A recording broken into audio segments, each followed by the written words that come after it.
O Verão que o Ricardo Morreu é, sem exagero nenhum, uma das obras mais singulares que apareceram nos últimos anos quando a gente fala de mangás e animes que transcendem o simples entretenimento para poder cutucar a fundo quem tá assistindo, tanto no que diz respeito ao medo quanto em relação às relações humanas e à própria ideia do que é existir. Então, hoje a gente vai falar um pouquinho desse anime de terror que estreou na Netflix nessa temporada e que, sinceramente, dos animes de terror já lançados até hoje, esse é um dos poucos que realmente fazem jus a essa categoria. Então já deixa o seu like aqui no vídeo para poder me ajudar a engajar o canal e levar a palavra dos animes para mais gente. A história se passa numa vila rural do Japão, num cenário afastado das grandes cidades, em que tudo parece muito tranquilo, muito pacato, só que ao mesmo tempo tem um ar estranho de mistério e de coisa errada, sabe? Que só aqueles lugares muito isolados transmite? Pois é. Então nele nós temos aqui dois protagonistas, o Yoshiki e o Hikaru, que são dois amigos de infância, daqueles inseparáveis, e que dividem tudo: sonhos, angústias, medos, silêncios e por aí vai. Só que essa vida comum cotidiana deles é interrompida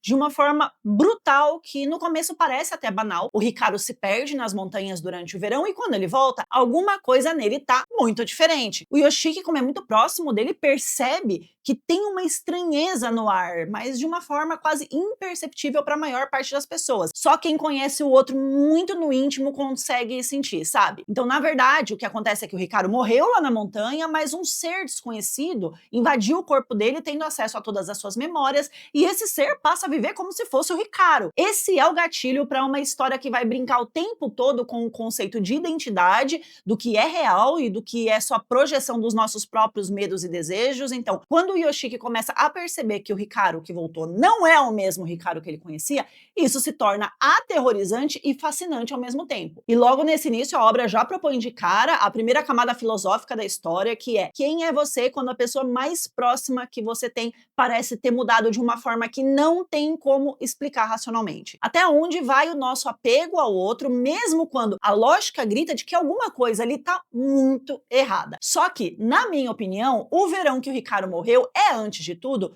um estudo sobre apego, identidade e luto, mas não aquele luto óbvio de quem perdeu alguém para a morte. É aquele luto silencioso do que é perdido quando alguém que a gente gosta muito muda de uma forma irreversível. E essa reflexão vai muito além da superfície narrativa, tá? Porque a história desafia a gente a confrontar o medo do desconhecido, não do desconhecido lá de fora, mas do desconhecido dentro de casa, dentro do nosso círculo de afetos. E isso faz com que a obra seja um prato cheio para a gente discutir o conceito de identidade e com a experiência de se deparar com o outro, o estranho e o que está fora do nosso controle, mas que insiste em invadir o nosso espaço íntimo, que é o que a gente encontra ali na relação entre o Yoshiki e o Hikaru. Num certo sentido, a obra é quase como uma releitura do mito do duplo lá na literatura, né? Aquele tema recorrente do sósia, do impostor, só que aqui com uma abordagem que vai misturar existencialismo e horror junto. O fio condutor da narrativa não é só a dúvida sobre a identidade do Hikaru, mas é também o próprio comportamento do Yoshiki diante dessa nova situação da vida dele, e é aí que entra a camada filosófica mais pesada da obra, porque o terror aqui não é aquele explícito, né, um jump scare, nem monstros demoníacos surgindo para poder assustar a gente. O terror, ele é construído em cima de uma sensação descomunal de desconforto ali, do suspense cotidiano e da dúvida constante que a história traz pra gente, e realmente é muito desconfortável assistir, tá? No bom sentido. O Yoshiki, por mais que saiba que tem algo errado, ele escolhe conviver com esse novo Hikaru, isso porque existe uma recusa quase desesperada ali de aceitar a perda, como se ele tivesse se agarrando a qualquer resquício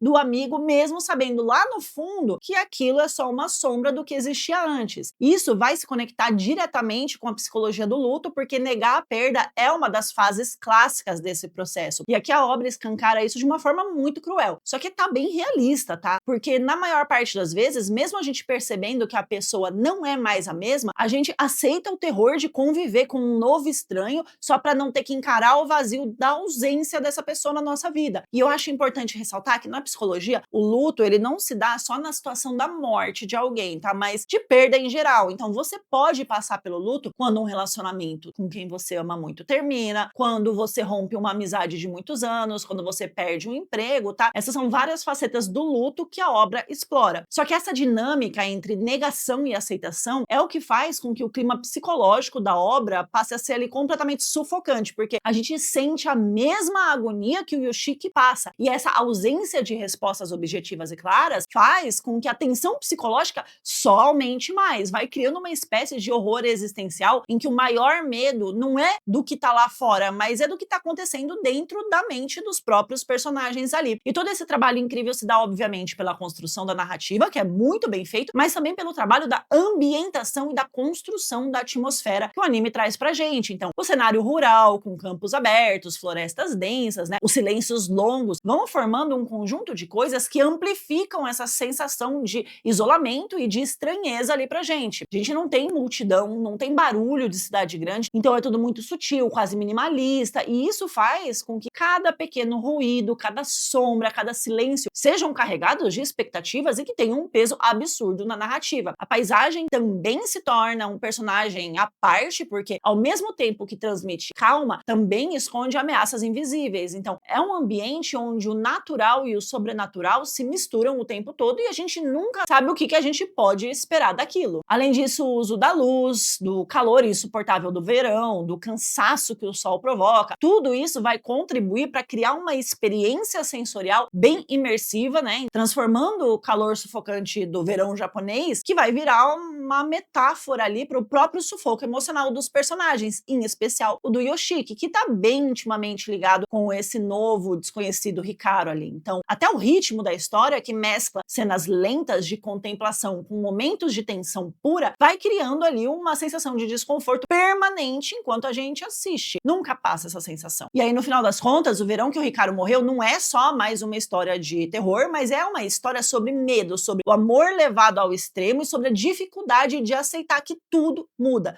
inclusive as pessoas que a gente mais ama, sendo uma obra que vai fundo nas perguntas existenciais e psicológicas que todo mundo, mais cedo ou mais tarde, vai fazer. Tem gente que, obviamente, vai assistir e só vai achar esquisito mesmo, mas se você se abrir para poder mergulhar de verdade na história, você vai descobrir que poucas obras são tão honestas sobre a dor de crescer, de perder e de seguir amando mesmo quando o outro já não é mais quem a gente conhecia. E isso acaba deixando uma cicatriz na gente, né? De uma lembrança de que o maior terror não tá nos monstros lá fora, mas sim no que a gente sente quando o nosso mundo desaba e a única coisa que resta é conviver com o desconhecido dentro da nossa própria casa e principalmente dentro de si próprio. E se você não tá assistindo, eu recomendo muito que você assista. O anime tá sendo lançado todo sábado lá na Netflix e se você tá acompanhando, me conta que o que é que você tá achando, tá bom?